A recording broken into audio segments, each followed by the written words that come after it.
Vijay Sethupathi sir ரொம்ப ஓப்பனாக favouritism பண்ணுறாருங்கிறது நம்ம எல்லாருக்குமே க்ளீனாக தெரியும். பட் அதை அவர் ஓனாக பண்ணுறாரா இல்லைனா சேனலோட கம்பல்ஷனில் அதை ஷோவோட டேரக்டர் சொல்கிறது அப்படியே கேட்குறாராங்கிறது நமக்கு தெரியாது. ஏன்னா இங்கே பார்த்தீங்கன்னா சாட்டர்டே சண்டே எபிசோட்ஸ்லேயுமே சரி, ஒரு பர்டிகுலர் கண்டஸ்டன்ட் இல்லை 1-2 கண்டஸ்டன்ஸ்க்கு தான் ஜாஸ்தி ஸ்க்ரீன் ஸ்பேஸ் கொடுக்குறாங்க.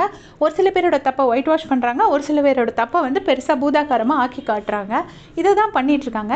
இன்றைக்கி எபிசோட்லேயுமே வந்து திவ்யாவுக்கு ஒரு பயங்கரமான ரோஸ்ட் இருக்குது அப்படிங்கிற மாதிரி ஒரு நியூஸ் வந்திருக்கு. அது எந்த அளவுக்கு கரெக்டாக நமக்கு தெரியாது. பட் என்னென்னா லாஸ்ட் வீக் பார்த்துருந்தீங்கன்னா உங்களுக்கு தெரியும், திவ்யாவும் சாண்ட்ராவும் அந்த ஜெயிலுக்கு போகாத இடத்துல 2 பேரையும் ரோஸ்ட் பண்ணுறேங்கிற பேரில் சாண்ட்ராவை தட்டி கொடுத்துட்டோம். திவ்யா மேலே அவ்வளோ பழியும் போட்டிருப்பாரு. சாண்ட்ரா கிட்ட ரெஸ்பெக்ட்ஃபுல்லான வேர்ட்ஸ் யூஸ் பண்ணியிருப்பாரு. முடிஞ்சிட்டு சாண்ட்ரா என் மேலே கோவமானு கேட்டிருப்பாரு. ஆனால் அதே நேரம் திவ்யாவை என்ன சொல்லியிருப்பாருன்னா, உங்களுக்கு கொடுத்த வேலையை ஒழுங்காக செய்ய வக்கில் என்ன பண்ணி தான் நீங்கள் அந்த ஜெயிலுக்குள்ளே போயிருப்பீங்க அப்படிலாம் கேட்டிருப்பாரு. இதுக்கு முன்னாடியும் நிறைய டாஸ்க்கை நிறைய பேர் பண்ண மாட்டேன்னு சொல்லியிருப்பாங்க. அவங்க யாருக்கிட்டேயும் கொடுத்த டாஸ்க்கை செய்ய வக்கில்லைங்கிற வார்த்தை விஜய் சார் யூஸ் பண்ணதே கிடையாது.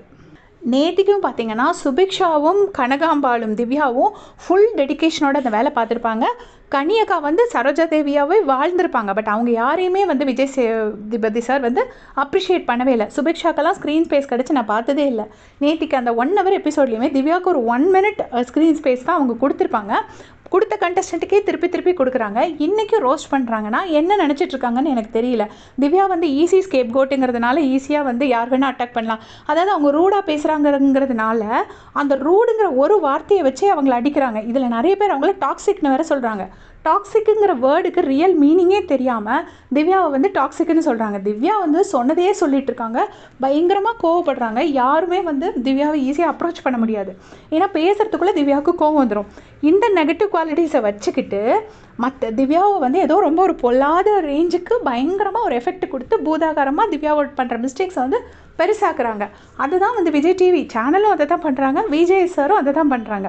இப்போது அன்றைக்குமே அந்த நான் ஓட்ஸ் எடுக்கும்போது பார்த்திங்கன்னா திவ்யாவுக்கும் ஆதிரைக்கும் அமித்துக்கும் வெறும் ஒரே ஒரு ஓட்டு மட்டும்தான் வந்திருக்கும். மற்ற எல்லாருக்கும் ஒரு 2, 3, 4 அப்படியாச்சும் ஓட்ஸ் வந்திருக்கும். ஒஸ்ட்டு பர்ஃபார்மன்ஸ் கொடுத்ததுக்காக இவங்க வருத்தப்படல. ஓட்ஸே வரல, வெறும் ஒரே ஒரு ஓட்டு வந்துருந்துச்சு.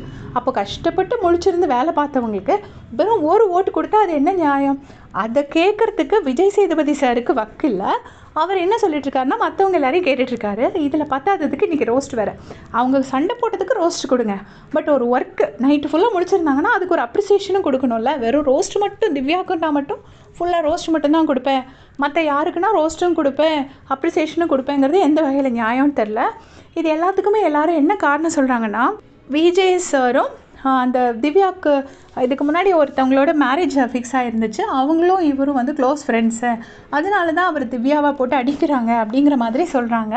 அது எந்த அளவுக்கு உண்மை அப்படிங்கிறதெல்லாம் எனக்கு தெரியாது. பர்சனல் இதெல்லாம் இங்கே கொண்டு வரவாரா அதை பற்றி எனக்கு தெரியல. பட் எதுவாக இருந்தாலும் திவ்யாவை மட்டும் எல்லா வீக்கும் அடிக்கிறாருங்கிறது மட்டும் எனக்கு க்ளீனாக தெரியுது. அதே மாதிரி சில கண்டஸ்டன்ஸ் எஸ்பெஷலி சுபிக்ஷா, சபரி இவங்களுக்கெல்லாம் ஸ்க்ரீன் ஸ்பேஸே கிடைக்கிறது கிடையாது. இவங்க யாரையும் வந்து காட்டுறதே கிடையாது. இவங்க பண்ணுற எந்த விஷயத்தையும் காட்டுறது கிடையாது. லைவ்லலாம் ஃபுல்லாக வேலை பார்த்துட்டே இருப்பாங்க. பட் இவங்களை வந்து நான் அந்த 1 hour எபிசோடில் காமிக்கிறது வந்து ரொம்ப கம்மி தான். இதை பற்றி உங்களுடைய கமெண்ட்ஸ் என்ன மறக்காமல் ஷேர் பண்ணிட்டு போங்க. Thanks for